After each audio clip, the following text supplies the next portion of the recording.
आपको पता होना चाहिए कि बिजनेस साइंस और आर्ट का मिक्सचर है। इसमें दोनों के गुण छुपे हुए हैं। किसी भी ऑर्गेनाइजेशन की फिजिकल एबिलिटी जैसे कि इंफ्रास्ट्रक्चर उसकी साइंस साइड में आती है। डिज्नी की सफलता के पीछे भी साइंस का बहुत बड़ा हाथ है। डिज्नी थीम पार्क की सुंदरता उसकी साइंस की वजह से है। लेकिन ग्रेट और मजबूत इंफ्रास्ट्रक्चर बस से कुछ नहीं होता है।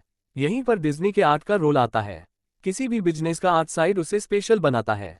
ज्यादातर बिजनेस का आर्ट साइड वहां पर काम करने वालों के हाथों में होता है। क्योंकि भूलना नहीं चाहिए कि बिजनेस कस्टमर के दम पर ही चलता है। और कस्टमर को स्पेशल ट्रीटमेंट वहां काम करने वाले लोग ही दे सकते हैं। इसलिए किसी भी बिजनेस की सफलता में वहां काम करने वाले लोगों का बहुत बड़ा हाथ होता है। डिज्नी ने अपने स्टाफ के ऊपर काफी मेहनत की है, जिसकी वजह से वहां पहुंचने वाला कस्टमर वहीं का हो जाता है। डिज्नी ने अपने स्टाफ की प्रॉपर ट्रेनिंग करवाई है कि उन्हें कस्टमर के साथ कैसे बिहेव करना है।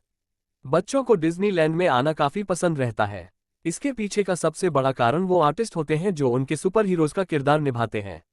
उन आर्टिस्ट्स को भी डिज्नी प्रॉपर ट्रेनिंग प्रोवाइड करवाता है। आपको ऐसी बहुत सी कंपनियां मिल जाएंगी जिन्होंने मार्केट में एक समय पर दबदबा बनाया था, लेकिन फिर समय के साथ उनकी सफलता खत्म हो गई। इसके पीछे के क्या कारण हो सकते हैं? अधिकतर कंपनियां तब बिखर जाती हैं जब वो खुद के प्रोडक्ट्स के अंदर चेंज लाना एक्सेप्ट नहीं करती हैं। इसकी सबसे बड़ी उदाहरण एक दौर की कार की रानी कहे जाने वाली फोर्ड कंपनी है। उस कंपनी की बर्बादी का कारण ही चेंज ना लाना है। इसी के साथ साथ वो कंपनियां भी फेल हो जाती हैं, जो बहुत जल्दी जल्दी अपने प्रोडक्ट्स में बदलाव करती रहती हैं। इसलिए सफल बिजनेस वही चला सकता है जिसे बदलाव और ठहराव के बीच बैलेंस करते आता हो। बिना बैलेंस के आप जिंदगी के सफर को एंजॉय नहीं कर सकते हैं। आप चाहें तो इसी बैलेंस की तकनीक को डिज्नी कंपनी से सीख सकते हैं। डिज्नी समय के साथ तकनीक में तो एडवांस हो रही है, लेकिन वो अपने वैल्यूज के इतिहास को भी नहीं भूलती है। उसे मालूम है कि उसके बिजनेस की रीढ़ की हड्डी वहां काम करने वाले कर्मचारी हैं, इसलिए वो उनका ध्यान रखना कभी नहीं भूलती है। वॉल्ट डिज्नी की मौत के बाद कंपनी की वैल्यूज जिंदा रहे, इसलिए कंपनी ने नया प्रोग्राम लॉन्च लिया था, जिसका नाम डिज्नी ट्रेडिशन था। इसमें कंपनी से जुड़े नए मेंबर्स को कंपनी की पॉलिसी के बारे में बताया जा रहा था। इसी के साथ ये भी बताया जा रहा था कि कंपनी का विजन क्या है।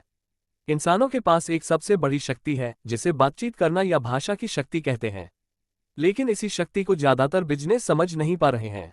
और यही कारण है कि ज्यादातर स्टार्टअप्स फ्लॉप हो जाते हैं। वो आज भी उसी घिसी पिटी बिजनेस को लैंग्वेज के पीछे पड़े हुए हैं, लेकिन वो भूल गए हैं कि आज के युवा दिलों की भाषा को समझते हैं। इसलिए बिजनेस लैंग्वेज को भी बदलने की जरूरत आ गई है।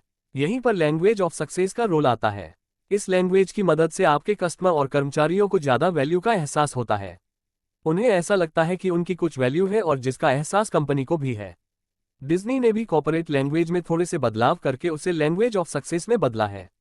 जैसे कि पार्क में आने वाले कस्टमर को डिज्नी कभी भी भीड़ या फिर क्राउड नहीं कहती है।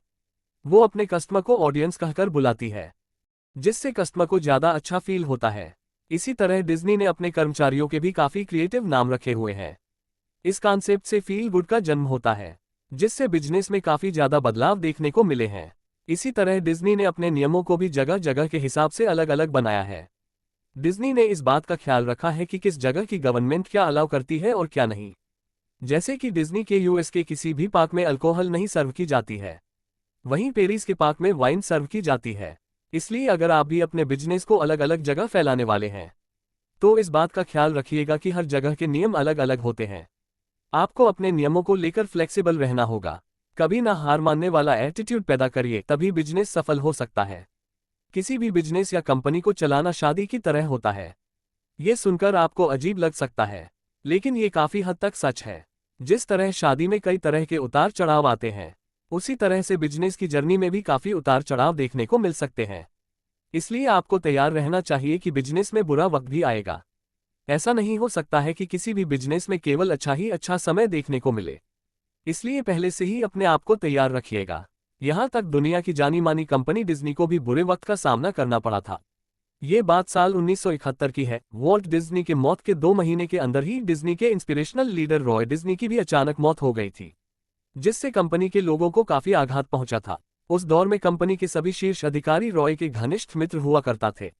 रॉय के जाने से कंपनी की पूरी टीम को काफी दुख हुआ था, जिसकी वजह से लोगों के लिए काम पर फोकस कर पाना भी मुश्किल हो रहा था। जब भी आपकी कंपनी को इस तरह की मुश्किलों का सामना करना पड़े, तो सबसे अच्छा तरीका होता है कि सभी लोग एक साथ आकर काम करें।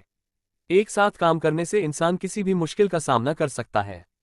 जब भी कोई भी कंपनी मुश्किल में हो तो वहां काम करने वाले सभी कर्मचारियों की जिम्मेदारी बनती है कि वो कंपनी का साथ ना छोड़े और साथ में आकर ज्यादा से ज्यादा पॉजिटिव काम करने की कोशिश करें।